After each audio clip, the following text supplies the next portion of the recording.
Hi everyone, Dave here. Now we're getting to the business end of the Chesterfield season, so I assume everyone's on the edge of the seat as much as I am at the moment.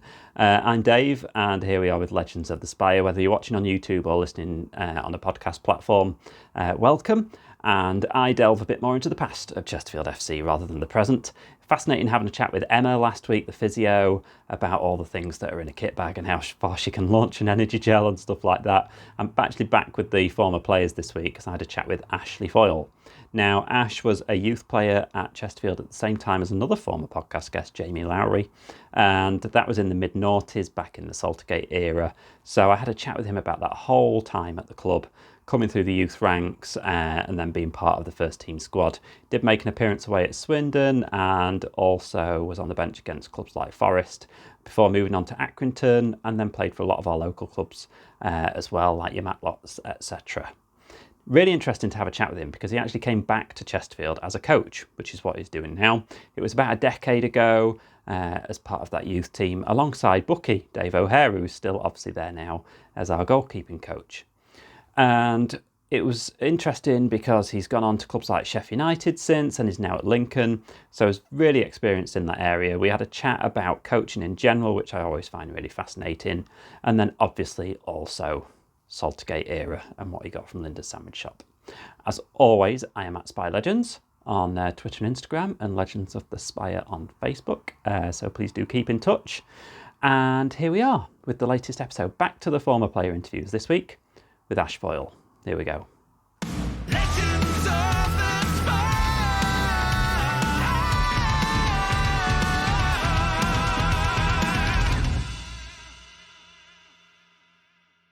listened to a couple, or watched a couple. I watched Lowry's on my way to work the other week. So I was going to say, you were there at the same time, weren't you? You two? Yeah.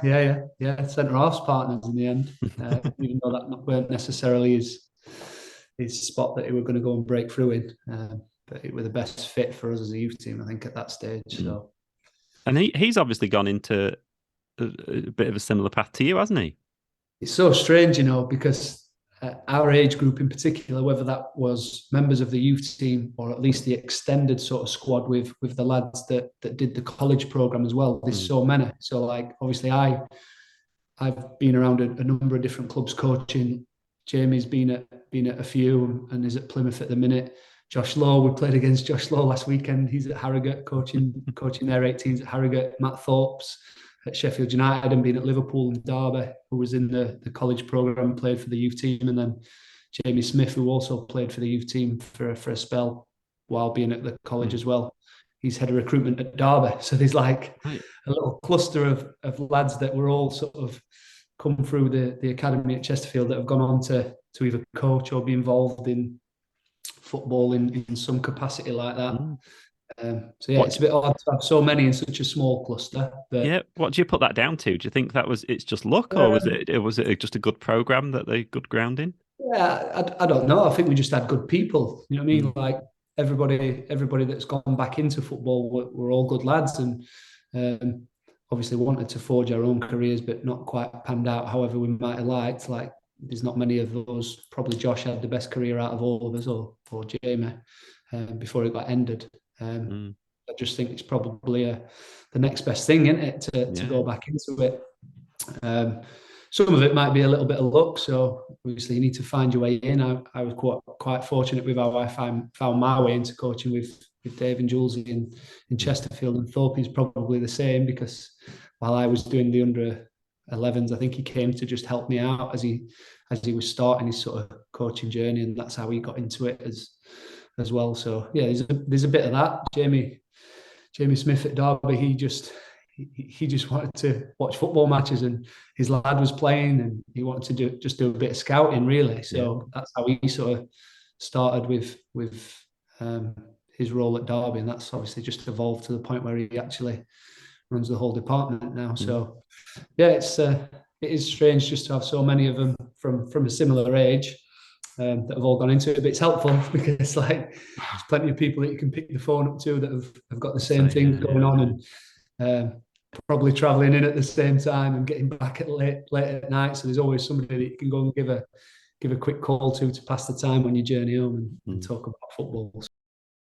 I was having a look at the obviously we have the Chesterfield FC history website, which is really good because it has lineups and youth team All right. squads and all that stuff for Yeah. years gone by. And the first time I saw your name, I think, was 2003-04, in which you appeared in a few kind of youth team games throughout that season. I don't know if that Yeah. had been about you. Would you been about 16, 17 then, something like that? Yeah. But I when were think I you at the joined. club from? Yeah, I actually joined when I was about 13. Hmm. Um, having worked now in academy football and delving into recruitment a little bit, I've come to realise that I was probably a scout's worst nightmare because I was third. I was an under 13, but I was an under 12, but I was playing in the under 13 league, and I was playing in like the C division because that was just where all my mates were playing. So wasn't playing in the top league. I was playing a year above myself, so I was probably hard for anybody to spot.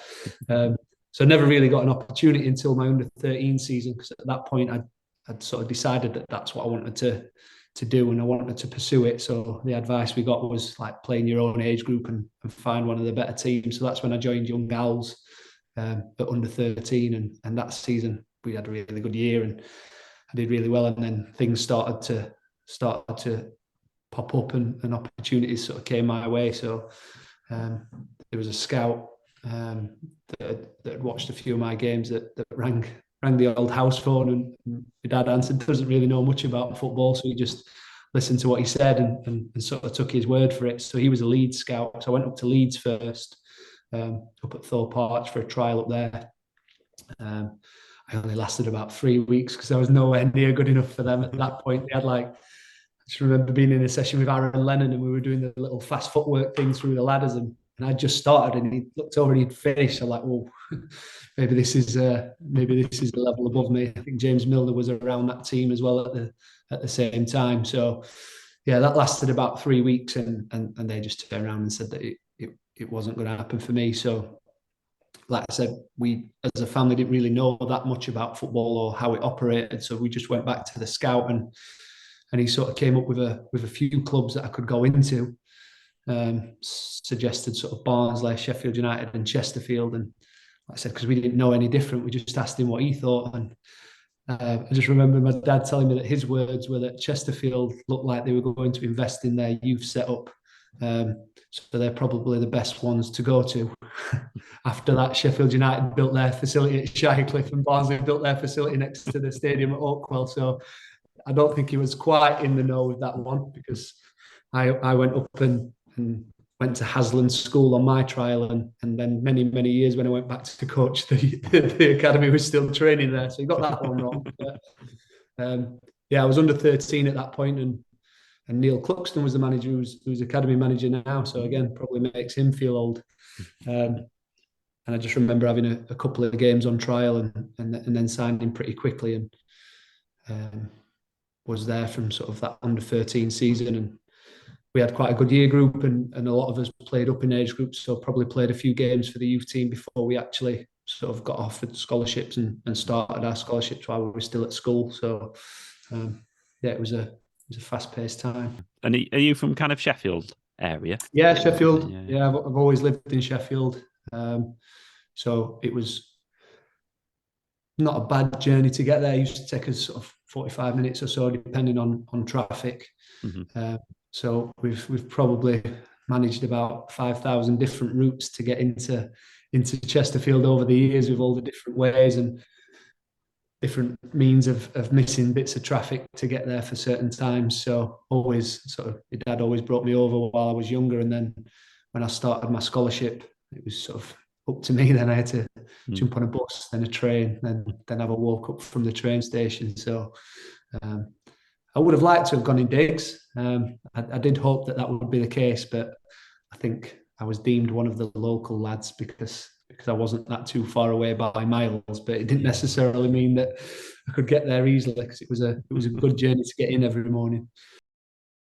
And a shout out to the parents and everyone else that had to spend all those years ferrying back and forth to try and help Absolutely. you. Absolutely. You see it even more so now, but my dad took me absolutely everywhere, wherever I needed to be, and I always wanted to be there early or be the first there, which put even more pressure on him to rush back from work and get me there. And often sat 20 minutes before the coaches had even turned up, just because I was sort of that way inclined, but never made a fuss, and will have spent hours and hours stood at the side of training pitches or match pitches or getting cheap coffees from wherever just to try and pass the time. So yeah, incredible support from my parents, and you just realise that is a barrier for a lot of lads. Like, as I've found through my time working in academies, like everybody's got that kind of support. I think clubs are better set up now to try and help with that, and try and still find ways to bring lads in that maybe haven't got that sort of network of support with them. Yeah. But I was really fortunate that I did have it. Some of the lads in my group didn't, so we often helped them. So Jamie Jackson, not far away from me, he often struggled to get into training and stuff like that. So sometimes he'd come with us in the car and stuff. So yeah, it helps to have somebody that is able to do that. But lads always find a way, if not as well. So yeah, totally. And like you mentioned, like Julesy and that lot around the time were kind of looking after a lot of things, weren't they? And there was kind of a lot of, like, from that era, there's a lot of very memorable names from the youth setup around then, which you don't necessarily get as much nowadays. I suppose that's part of how the structures kind of changed a bit, but it was a good little setup, wasn't it, back in the day?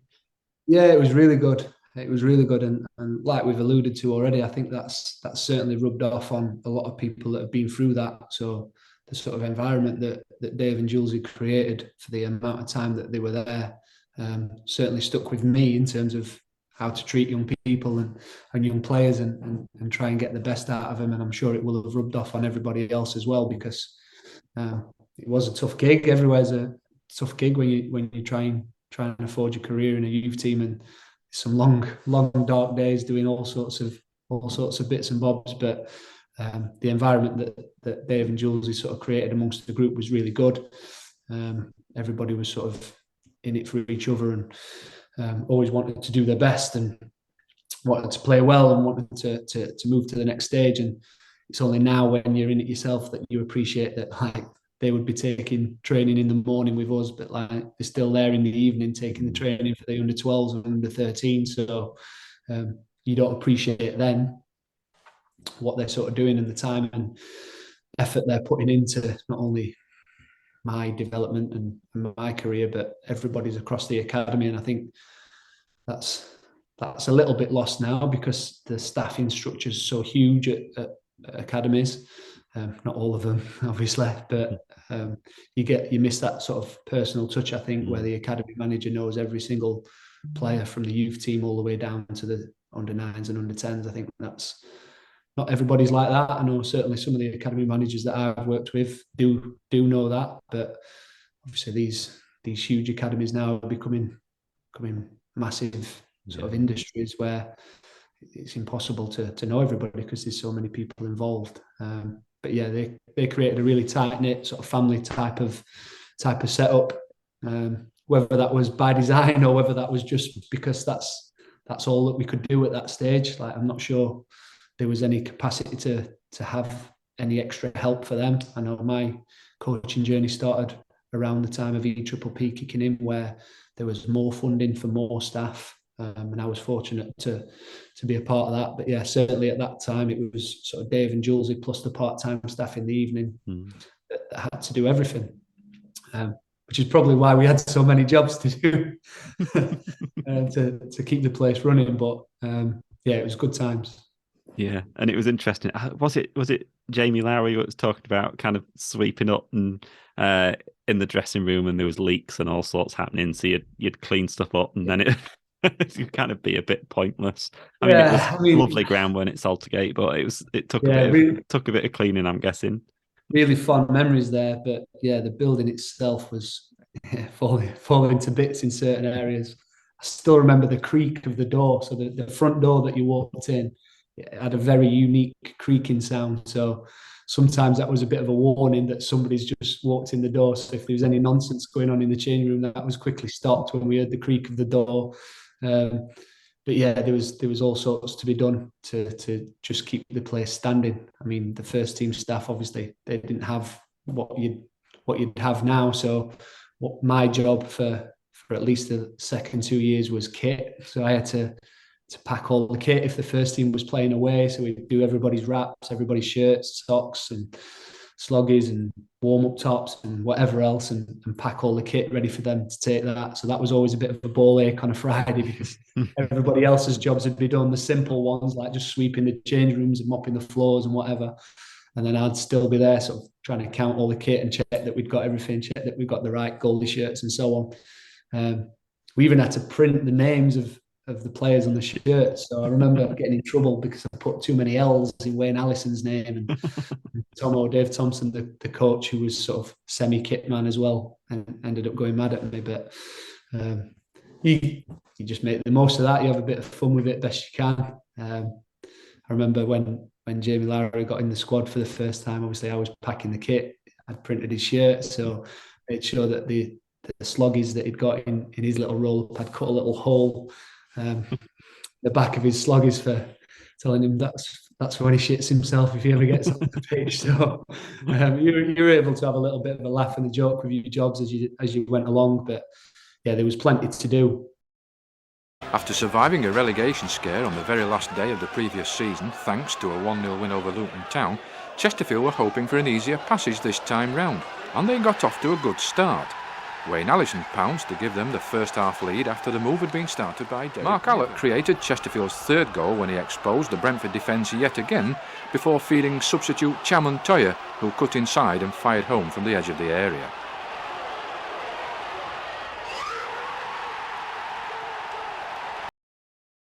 What was your interaction with the first team squad like then? Did you ever get any bits of training sessions with them and stuff like that? Start to get involved? Yeah, it was difficult from a training point of view. Obviously, at the stadium, they'd get changed up in the first team change room, and we'd get changed down in the bottom one. So you managed to interact with them fairly regularly. I always remember Wayne Allison used to just pop his head in our changing room, and you knew that when he popped his head in, he was after somebody making a cup of tea. So once we'd been there for a while and sort of got the gist of that, we'd make sure we wouldn't make eye contact and be looking in his bags or tying his shoelaces or whatever. And the first one to sort of make eye contact with him was often the one that he summoned to go make a cup of tea for him and some of the other lads. But yeah, training wise, it was difficult. Like we were all up at Warminster for the time that I was there, so we'd end up going up earlier on the bus. And again, some of the jobs that were required up there, for whatever reason, the goals that they had up there didn't have any wheels, so it was always a case of us scholars sort of handling the goals ourselves. And it always seemed to be that the first team were going to train on the pitch furthest away from where the goals were kept. So we'd often have to carry them over there for them to train, and we'd train at the other side. And when they'd finished, we'd sort of tidy up after them. So it was handy in the fact that if they ever needed anybody, sort of the youth team were training right next to them at the same time, so they could just sort of call over. That happened on one or two occasions for a variety of us. And you know what it's like, sometimes you get that call over and you do really well, and then you get the call over again, but very much dependent on what they needed at that particular time, numbers and squad wise. But yeah, again, something that is pretty old fashioned now and doesn't happen at academies, but something that probably should, because it probably provided more opportunities than what it does now, because youth teams train on separate venues or separate sites or different times. So there's not that sort of players on tap for the first team should they just end up losing a man to a dead leg or somebody feeling unwell or whatever that might be. Yeah. But it helped some of our younger lads, that's for sure. And obviously one question I ask everyone from around that time is Linda's sandwich shop. What was your sandwich of choice? It varied. In the winter times, I did like a steak Canadian, because that was that's never come up before. Sandwich. Not quite a bacon sandwich, so you couldn't get in trouble for having a bacon sandwich. But I did like a steak Canadian or a hot turkey and cranberry. That was nice. she'd put it on the grill for us. But yeah, in the summertime, I was a bit of a chicken tikka kind of guy. Mm-hmm. But yeah, that shop was handily placed, and no doubt was kept in business by the scholars and the first team alike. So there was a few chats sometimes when somebody's tabs had run up a little bit too high, and she had to have a word with Dave, and they wouldn't get their expenses until they'd settled their debts, kind of thing, down at Linda's shop. So yeah, that was always again just part of your day and part of your enjoyment of all walking down to the sandwich shop at the same time and having a chat with Linda and Phil and people that worked in there.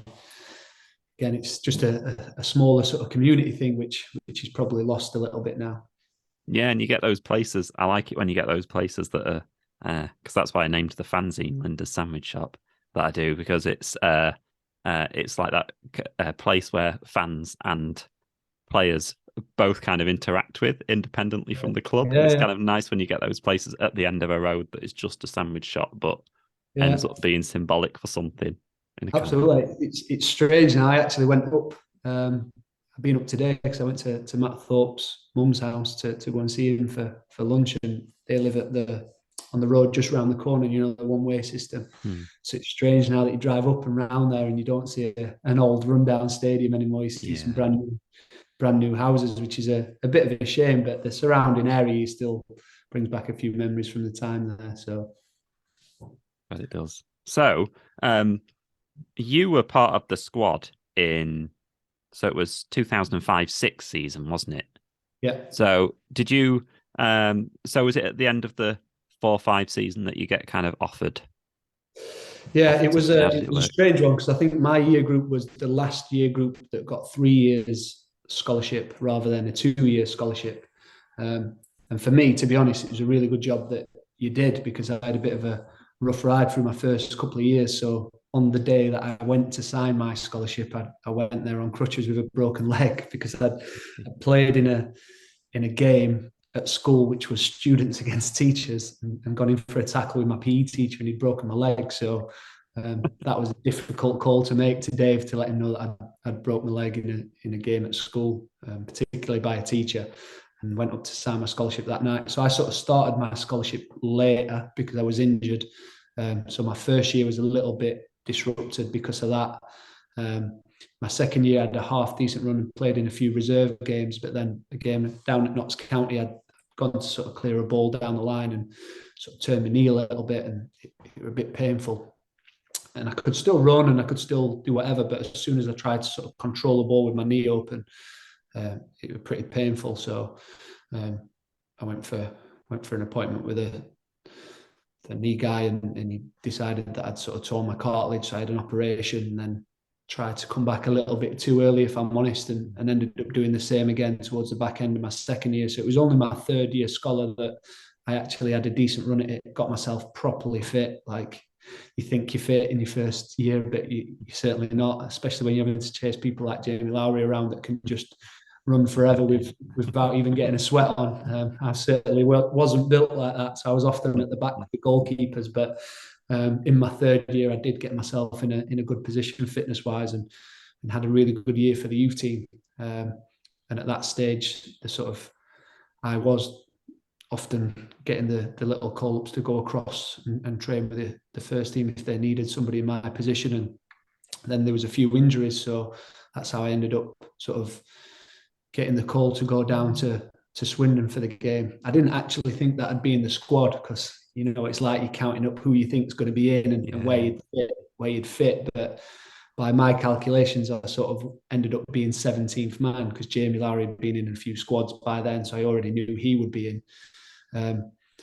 But when I told my mum and dad, like my dad said, "Oh, we'll come down anyway, even if you're not in the squad, doesn't matter. Like, I won't want to miss it just in case." But for whatever reason, they ended up leaving Caleb Foyle out of the 16, and I then took the place on the bench. It must have just been a positional thing more than anything else. So I just remember being in the change room and finding that out and being a little bit surprised and thinking, well, I'm glad my mum and dad have come down. At least they'll get to see me warming up. And then Alan O'Hare went up for a header at the end of the first half and took a whack off the goalkeeper, I think it was, and busted his head open. So I got told to warm up, and I'm thinking, well, I might actually get on here. And then he obviously weren't coming back on, so they called me back down and asked me if I was sort of ready to go on. So you get a little bit nervous on the side, and you think, well, this is going to happen, but it's a really strange thing, football, because as soon as you actually start and the referee blows his whistle to restart play, like you just fall into the same mode as what you in any other game. Like it just felt like any other game to me, and I didn't have a great deal to do. I think I won a couple of headers from corners, and I've got a picture from one of the photographers up on the wall, which is sort of me going up for a challenge with their goalkeeper and trying my best, because I think we were 2-1 down at the time, and we sort of just pumping a few balls into the box. But yeah, it was a bit of a whirlwind. I actually asked my mum and dad at the end of the game if they could tell what was wrong with my shirt, and they didn't quite understand what I meant, but luckily you couldn't see it from a distance. But like I said to you before, my job was to print kit. So when I found out that I was in the squad, I actually had to print my own shirt.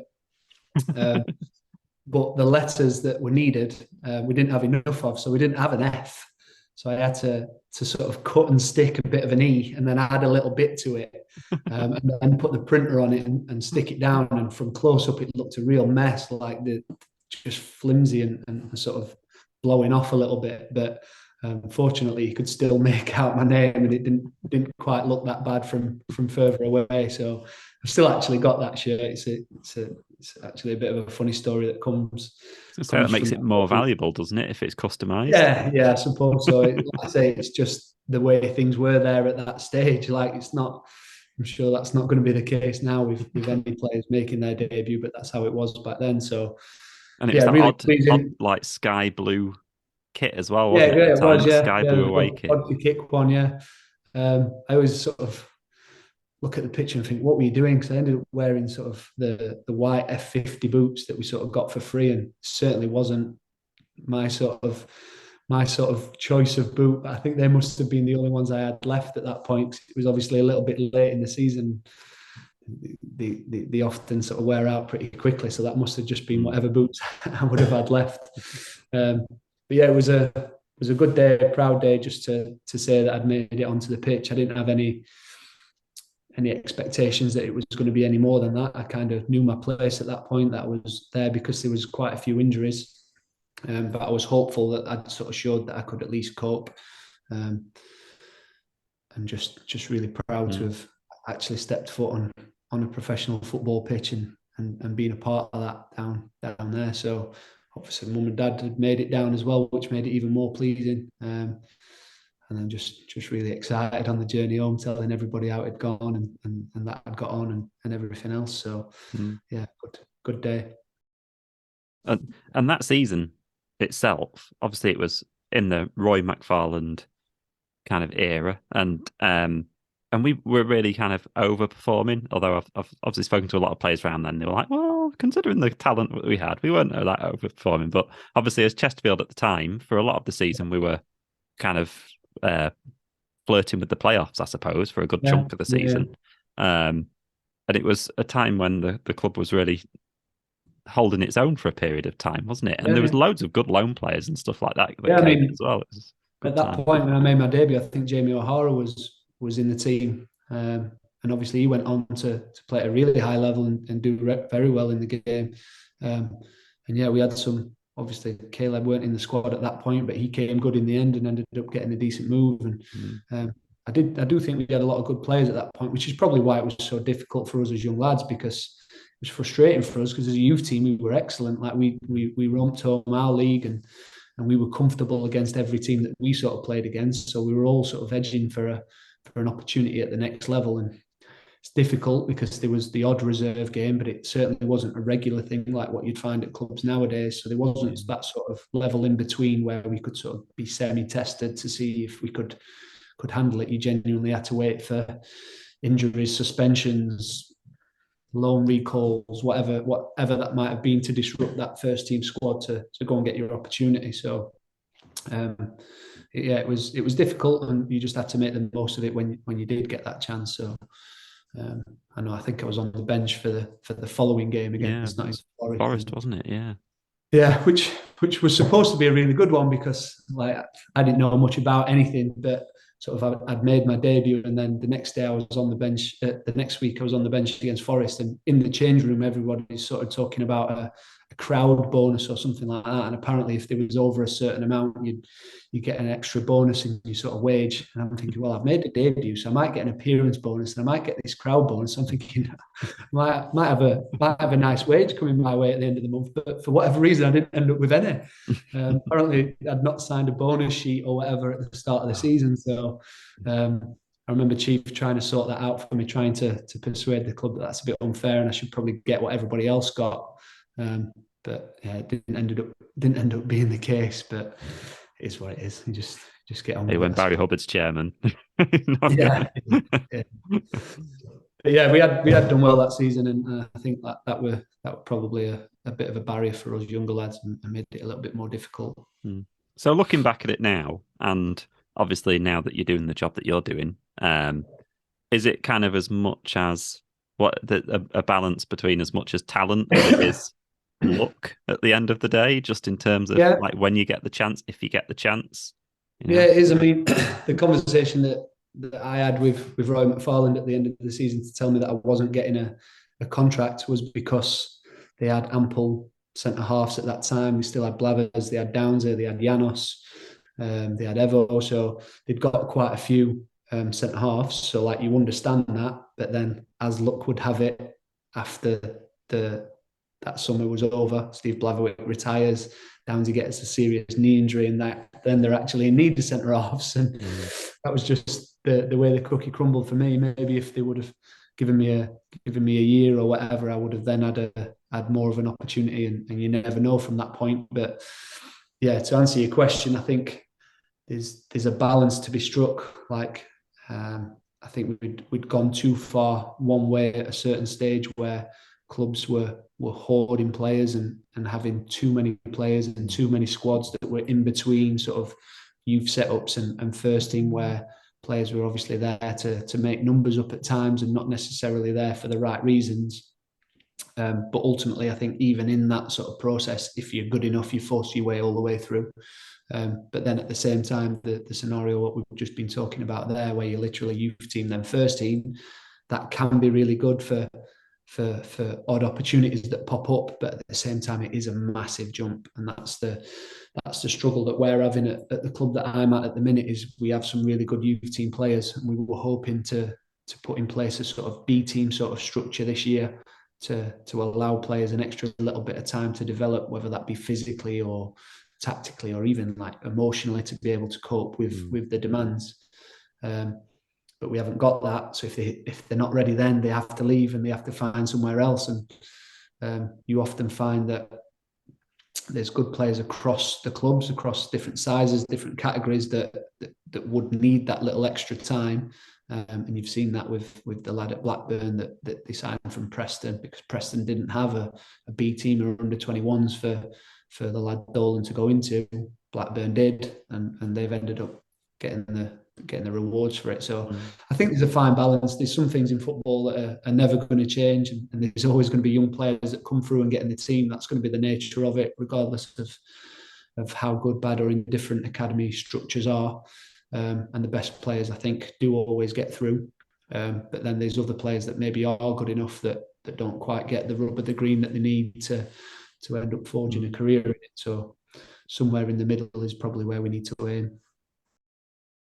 And obviously, I mean, Chesterfield, we're kind of reaping the rewards of it at the moment. Laurence Maguire's come back into the team and is doing really well, and everyone really likes it when he comes into the team and does really well, because he's been there for years. And it's strange actually. When I first went back to Chesterfield to coach full time and had the under-16s age group, it was Loz's group. So Loz was sort of my first group that I had when I was in full time. It was him, Jake Beasley, who's done really well and had a good career and is up at Blackpool now. So again, we had some good players, and I think just opportunities come round at certain times. So Loz managed to get his opportunity, and he's made the most of it and been there for a long time. I know Jake Beasley sort of was on the edges of it under Paul Cook and ended up playing right back in a few other weird and wonderful positions, and had to go away from the club to make a name for himself, and has now done really well. So yeah, I think location-wise, Chesterfield's in a great spot to pick up some good players from some huge clubs around the outsides of them. But at the same time, like, there's a lot of clubs in a similar position to them, so it's a really competitive industry. I've seen that firsthand myself. But I'm sure if they continue to push that agenda and try their best to sort of find a path for young players, they'll continue to do it, because there is a lot of footballing talent around this part of the world. So fingers crossed they can find another one. Yeah. And after Chesterfield then, so you went to Accrington for a bit? So at the end of my scholarship, like I said, I had that conversation with Roy McFall, and I think Dave Bentley in particular was pretty gutted with the decision. I think he felt that I should have ended up being offered something. I know Lee Richardson was quite in my favour as well, and he sort of pulled me for a quick chat and said if it was up to him, he sort of would have kept me around for another year just to see what happened. And like I said, sod's law, 6 months later, Roy McFarlane leaves the club, and Rico ended up taking over. So like I said, sometimes the timing of things just isn't quite right. But yeah, at that point, I'd sort of realised that I wasn't getting anything. I didn't really know what to do next. Dave tried to set me up with a few trials after the summer had finished. Ash Berry, who was one of the part-time coaches that worked with us at Chesterfield as well, really good friend of mine, and he made some phone calls for me and ended up speaking to John Coleman at Accrington, who agreed for me to go along on trial in the summer. So luckily, I'd got people that was in my corner trying to help me and help me sort of find something at another football club. So ended up getting fixed up with a trial over at Accrington in the summer, which was interesting. I sort of did the drive over to where they trained before it all started, just so I sort of knew where I was going. And I think that's when it hit me how far away it was, because they didn't actually train in Accrington. They trained in a little village called Barnoldswick, which was even further away. So when I went there to start with on trial, I was sort of, they put me up in a few hotel rooms sort of on the odd night. But it was a bit of a strange one, because when I got there, it was like, you couldn't really tell what was going on, because the team had just been promoted back into the league. So they had obviously all their old squad members as part of the group. But it was a bit of an X Factor sort of scenario where when I first rocked up on the first day, there must have been 25 lads all in the same boat as me. Like, some of them that had been released by clubs, some that you're thinking, what is he doing here? Has he won a raffle or something? Because he was nowhere near good enough to be in this sort of setting. And as the sort of days and weeks went by, that number sort of got smaller and smaller, to the point where there was only 3 or 4 of us left in for the final few pre-season games. We had some good fixtures. We played Blackburn and a few other teams, and they had some really good players. They had 2 guys, probably the best player I've ever been on pitch with. He was excellent, unbelievably technical, and I was up against big Shefty Coochie at that time, who was just like a big fridge freezer, and had a good ding dong with him. And I think that was what helped me get something there. I only signed for 6 months. Oh, no, sorry, I signed for a year. But it was after 6 months that I asked to sort of go out on loan, because, like I said to you before, there wasn't really anything for me in between. So I wasn't making it into the first team squad, which meant that there was nothing for me to do. So I wasn't playing any football, and it's a really hard transition, because I'd gone from being one of the best players in the youth team and playing every week and winning and being on top of the world to going into a first team environment where I'm not in a squad. I then follow the same pattern that everybody who is in the squad is. So I'll run after a game, and then the next day I won't train because they don't train. So there was nothing to sort of help me continue to get better or develop from a physical standpoint, which I don't think helped me. And my confidence wasn't great at that point, because I wasn't in the team, I wasn't playing, and then you start wondering why and doubting yourself, and it's tough. But the journey certainly didn't help, because once I'd actually signed, they told me that there was no sort of digs for me, no accommodation, so I'd have to travel in. Fortunately, Liam Richardson, was from Leeds, so I'd meet Liam halfway, and then we'd sort of travel in together. And he's obviously done really well in a different management career, which surprised me because he never sort of alluded to that being his cup of tea at all. But yeah, it was difficult. So the journey coupled with where I was at, confidence wise, and any kind of opportunities that I had meant that I don't think it would ever have worked out for me there. So after 6 months or so, I just asked the management staff if I could just go and get some games, go and play on loan somewhere. That's when I first went down to Belper, just because some of the lads that had been in the youth team were down there, and obviously a lot closer for me. So I sort of married the two up between having a few days up in Accrington training and then going to Belper for my games. But I think as time passed, they weren't really missing me up there. I don't think they even noticed that I weren't there anymore. So that just came to a sort of a natural end just after Christmas, and I just left permanently and joined Belper to carry on playing non-league. And you played for quite a lot of like the localish clubs around Chesterfield, haven't you? So I was having a look, like Belper, Buxton, Matlock. Yeah, well, obviously Belper was the first port of call, just because I knew some people there and I knew I could go in and play straight away. And then Nicky Law rang me, who was manager at Buxton at the time. I remember Nicky from obviously heading up the youth team while I was a schoolboy, and then obviously through Josh as well. And he'd always terrified me. So I was going to say, if he rang me up, I don't know if I... Yeah, when he rang me and told me what are you doing at Belper? Why don't you come to Buxton and join us? I was like, yeah, of course I will. I think I even took less money because he told me to. So he was one of them type of characters. He sort of said, like, yeah, we could pay you 250, but then you've got nothing to work for. So why don't you just come for 200? So I'm like, yeah, fine, that's all right. So probably did myself out of 50 quid just because I was terrified of it. But we had a really good team there.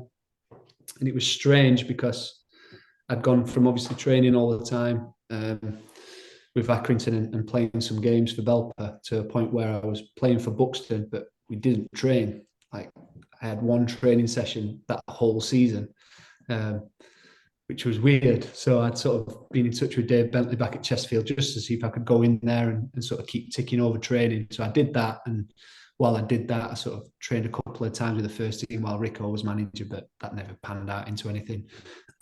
Ended up with a trial at Grimsby as well while I was doing that, which again didn't come to anything. So I sort of settled on that point that I'd have to play non-league football if I was to sort of work my way back into the game and try and do my best that way. And like I said, Buxton were really good, really successful. We won the league, we won the cup.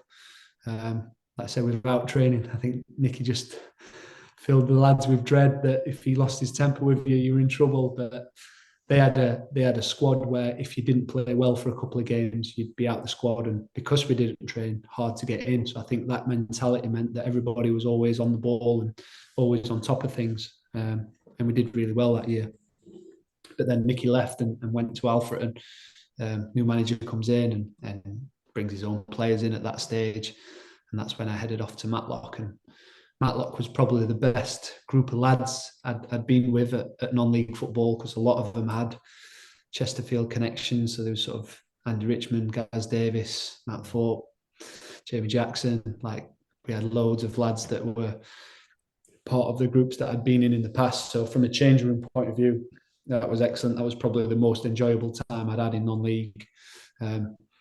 But typically when you're playing at that sort of level and you start to pick up injuries and you're not training as regularly as you are, it's so hard to keep on top of things. And like I said, to be fair, I wasn't naturally the fittest of humans. So for me in particular, that sort of just led to things going in one direction. I had another knee operation, so that made 3 knee operations by the time I was sort of 24, and left Matlock and joined Worksop, which I thought were a good move. But on the first day training with Worksop, I chip a bone in my ankle, and then I have to have another operation. So it sort of headed south after that. So I slowly worked my way through the leagues in the local area to the point of thinking about a different sort of avenue. I started working at a school as a learning mentor at my old school that I used to go to as a student, and really enjoyed that, working with young people, trying to help them navigate their way through life, through school, through everything, which was really interesting job and a job that I loved, and I would never have changed that other than to go back into football full time. Obviously, I'd been back to Chesterfield to coach. As soon as I left Accrington, I was back at Chesterfield coaching part time. So I'd already sort of got my foot half in the door. And like I said, when EPPP kicked in, Dave asked me if I'd be interested in joining up full time, which, but we all know that football is a lot about who you know, not what you know. And Definitely. I can never grumble if I ever lose out on a job because of that, because that's the way that I found my way into full-time coaching, because I'd obviously played for Dave and Dave knew me pretty well and as a person and what I wanted to achieve. So he gave me that opportunity, no doubt ahead of multiple coaches that were more qualified and more experienced than I was, because I must have only been 23, 24 at the time, to go back into full-time coaching. So massively appreciative to Dave and Julesy for giving me that opportunity. And like I said, I can't grumble now when other jobs are given to people that people know, because I know that it's worked out for me at some stage. So it sounds like it was maybe almost like a bit of a relief when an opportunity comes like that along. It sounds like, does football sometimes become a bit of a grind when you're picking up those injuries and a little bit, like that? a little bit. There was, I suppose, there's a tinge of guilt there as well, because like you'd worked so hard to achieve something, and it was sort of to let go of that, or to say, well, I'm not going to achieve that anymore. I think you didn't want to let people down. Like I say, my parents had travelled all over the country with me, watching me, even into non-league. They'd still come to every game, and it was like, I can see that this is not going to provide me with a career, so I have to get another job and start thinking about life away from football. But at the same time, if I just stop, like, that's unfair on everybody that's supported me. So that took a while for that to sit right with me. Obviously, once I'd got into coaching full time and I'd got my teeth into that, then I certainly knew that that's what I wanted to do, and that's what I wanted to put all my time into. And I think I was playing for Staveley still at the same time. So it was, again, a balancing act of trying to miss training to go coaching, or miss coaching to go training. And obviously I'd got a young family at that point. So I'd sort of be working in the daytime, coaching in the morning, come home, say hello to the missus and little, and then I'd be off to my game in the afternoon. And I just remember playing away at Armthorpe. I think Neil Cluxton was actually the manager of Staveley. And I'd done that. I'd coached in the morning, flown home, had a bite to eat, said hello, shot off to the game at Armthorpe. Was late to get there, so missed out in the car parking space. I had to park at a pub down the road and then walk to the change rooms, which were freezing cold, and the window was sort of frozen open, so you couldn't even get warm. Then found out that I was on the bench, and then sort of was a bit grumpy about that. And then we got an injury early into the game, and Neil said, sort of, can you go and get warmed up, Ash? I'm like, you know what, I'm just gonna get off. Like, I can't do this anymore. Sort of, I'm trying to kill myself pleasing everybody, but not really pleasing anyone by doing it all. So that was my sort of last action. I didn't really go back into part-time football after that. I just wanted to focus solely on coaching. And I'm sure many of the lads had said, like, the biggest thing you miss about football when you're not in it is the dressing room and the people around it. I was getting that by coaching every day and being with Dave and Julesy in the youth team, and then obviously having my own groups as well. So that wasn't something that I missed. The money at that stage certainly wasn't anything that I missed, because it didn't even cover my petrol to get there. So it was about trying to claw a bit of time back with the family and spend it more wisely. And at that stage, I felt like I'd got another career that I could be proud of. So I wasn't too guilty in terms of giving up my hope of becoming professional again. So, and I suppose all of that time spent being a professional and then playing for a lot of different clubs and stuff like that, it means you get that opportunity and you end up in that new career route, doesn't it? So you end up there because of everything that came before, don't you? So I suppose so. Yeah. I mean, obviously that normally happens at 35, 36 when people have finished playing, rather than at 24. So it was quite early for me, and I obviously did try to get my badges done straight away, and did my A license as soon as I sort of started at Chesterfield, which was pretty daunting, because for whatever reason I ended up my first part I just did with any other normal person that was doing their A license, but my second part of my A license was pretty daunting because for some reason I ended up on the senior pros course. So I think it was because I didn't register, and then I declared interest in doing the course, but there was all full, and then they obviously had someone drop out, so they let me do the senior pro course. I wasn't sure that my 56 minutes or whatever against Swindon accumulated in me being a senior pro compared to some of the people that were on that course. But I thought, well, why not? Like, it's going to be a real good experience. There was some familiar faces there, so I'd been through the first part with a couple of people that were on it, and then there was like Kev Davis was on it, who I knew pretty well because he was Jamie's brother, and we spoke quite a few times. So that was a familiar face for me. There was Robbie Fowler, Hugo Ekiog, Sean Derry, like so many big names that were on this course. It was a little bit strange, but the strangest thing I think was that I just started at Sheffield United at that point, and Nigel Clough was the manager, but he was on the course. He'd obviously been a manager for 30 odd years, but the FA decided that he actually needed a badge to say that he could be manager. So he was reluctantly on this A licence course, but put me in a bit of an awkward position because I had the Sheffield United kit on, but he certainly didn't know who I was. I obviously knew who he was, but I didn't know whether I should introduce myself, tell him what I did. Do you call him Gaffer? Do you call him Big Nige? Like, I didn't know. So I just went through the course trying to avoid actually saying his name. I think really that was how I navigated my way through it. But I remember the start of the course was led by Dick Bate, bless him, who's not here anymore, but an excellent coach educator.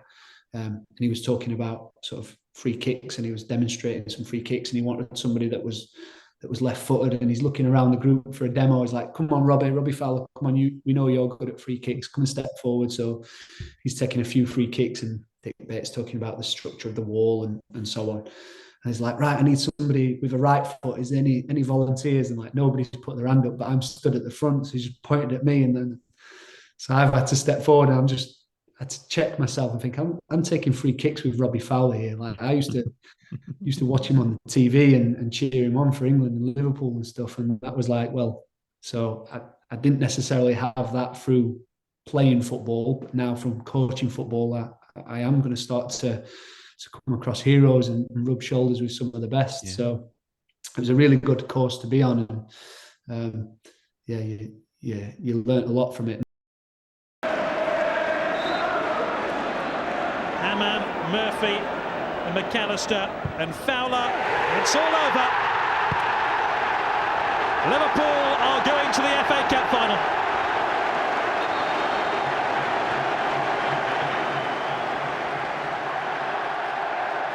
Robbie Fowler has brought down a steward, but he's also brought down Wickham. And so, like you've kind of alluded to, you obviously had that spell at Chesterfield, didn't you? Which was like, what was that, like 2012, 2014? Was yeah, it kind of not sure. I normally go by players. So like Tendai, Dariqa was in the youth team at that stage. Like I said, I had Loz and Jake Beasley in the under 16s. So that was the sort of cohort of players that came through.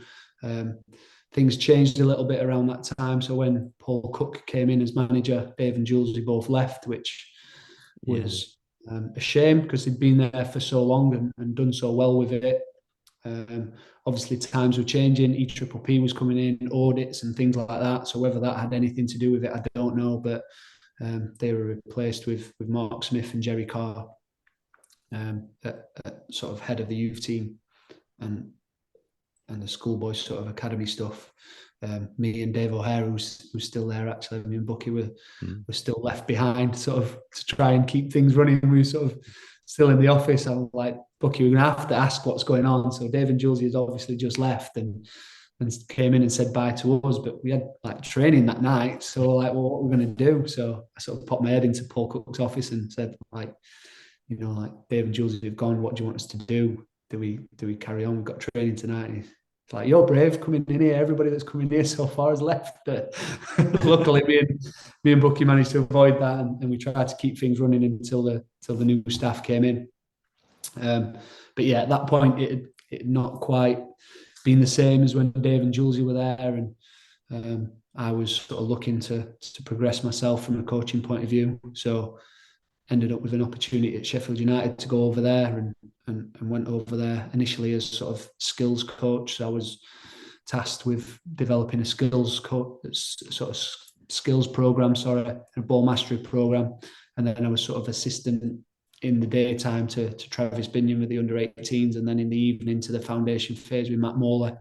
So it gave me a nice sort of range of seeing every age group across the academy, which was a really good start. And you're obviously now at Lincoln. Yeah. So you're lead performance development coach, aren't you, at Lincoln? Is that right? Yeah. So the under-18s coach, just a fancy way of putting it, I suppose. So what's the like important things to you about working with that kind of age group? Because obviously you are as much as a mentor as you are a coach, like mentally and kind of developmentally football wise. I think that's probably the key, is that like everybody is different. Like it's a team sport, of course it is, and everybody is going to be part of a team regardless of their different attributes and so on. But ultimately, it's sort of an individual sport within a team sport. So we're never going to get teams of players through into the first team. It's only ever going to be individuals. So it's finding a way of working with every individual in a way that gets the most out of them. And sometimes you have to accept that success might not be success by getting through into the first team, but that success might be them playing the highest level of non-league football they can, or ensuring that they get a good quality education out in America at university, or whatever that might look like, because you know sort of where you're at in the pecking order kind of thing. So that's the big thing that I try and take is to make sure that I'm helping each individual as best I possibly can. Although we have to obviously accept that we're in a team sport and there's going to be group training sessions and so on. But it's important that we try and do right by everybody, which has proven to be the case this year, because we felt like we had a good group of players that needed the next step, and we've now not got that in terms of having a B team that we can put these lads into. So now it goes from being these guys coaches and trying to get them to a good position to impact our football club, to now their agent of trying to get them off to other football clubs that have that provision and can provide that for them to give them the best case scenario. So we have a couple of lads now that have come to the end of the pathway with us, but managed to fix them up with trials at Blackburn or at Sheffield Wednesday or at Hull. So they might end up being better off by leaving our club than they would have done by staying. But like I said, that's dependent on each club structure. But there's certainly things that I do with the under-18s at Lincoln City that Dave and Jules will have done with us as a youth team, because like I said, some things never change. Like the ball's always going to be round, the grass is always going to be rectangle, do you know what I mean? So there's certain things in football that never change, and there's sayings that Dave used to say in training and in games that I've found myself saying, and sessions that he's put on that I've found myself putting on. So it's strange how long that can last. I mean, when you think about it, it's an amazing game, really, isn't it? I saw something on social media recently, which was like some young kids doing a penalty shootout in some part of the world, and it was just this muddy bog with a really weird shaped goal, and they were doing a penalty shootout, and they were all doing like the Ronaldo celebrations afterwards and stuff like that. And it it's amazing, really, isn't it, that a sport that is so simple, really, that is so global, and it's amazing, really. It's an incredible game that brings so many different people together. I mean, I've been incredibly fortunate that not necessarily as a player, but certainly as a coach, I've managed to travel the world coaching. So I've been to China, I've been to America, I've been to Australia, Dubai, everywhere. Me and Matt Thorpe have got a charity where we involved in football in Uganda, where we go and provide kit and equipment and resources to setups out in Uganda. So you're right, like you could be absolutely anywhere in the world, but football is football, and we found that ourselves when we've been out into different areas coaching. When we went out to Uganda and visited some of the rundown villages and the schools, and they're playing football with just a bunch of leaves tied together with a string, and you just, once you're there, once the game starts, like you could be anywhere. You could be at Warminster Road, maybe a different surface, and you're not sharing it with a big cow in the field. But everybody sticks to the same rules, don't they? And it just brings so many different walks of life together. And like I said, I've been so lucky to visit so many places because of this sport and because of the situations that crop up through football. And it is pretty amazing the people that it connects you with and the life that you lead because of it.